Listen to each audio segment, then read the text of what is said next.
रूसल बाटी मैया मनाई कैसे। ए जी रूसल बाटी मैया मनाई कैसे, हो मनाई कैसे। बिना किए दर्शनवा घरवा जाई कैसे, बिना किए दर्शनवा घरवा जाई कैसे। रूसल बाटी मैया मनाई कैसे, रूसल बाटी मैया मनाई कैसे। बिना किए दर्शनवा घरवा जाई कैसे, बिना किए दर्शनवा घरवा जाई कैसे। मैया दुआरे एक अंधा पुकारे, मैया दुआरे एक अंधा पुकारे। अंधे के नैना दिलाई कैसे, ए जी अंधे के नैना दिलाई कैसे। बिना दर्शन किए घरवा जाई कैसे, बिना दर्शन किए घरवा जाई कैसे।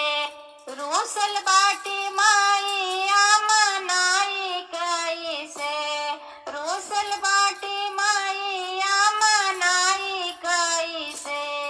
बिना दर्शन किए घरवा जाई कैसे, बिना दर्शन किए घरवा जाई कैसे।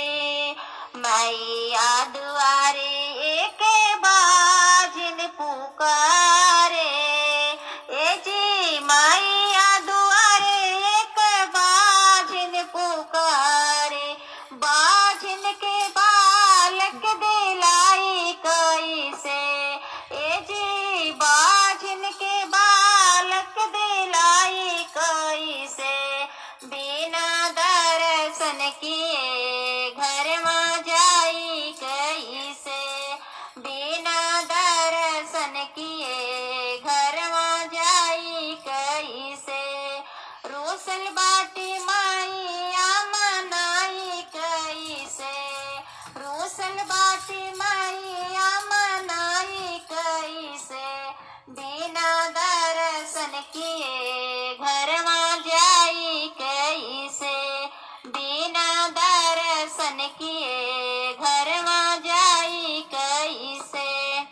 मैया दुआरे एक बालक पुकारे, ए जी मैया दुआरे एक बालक पुकारे।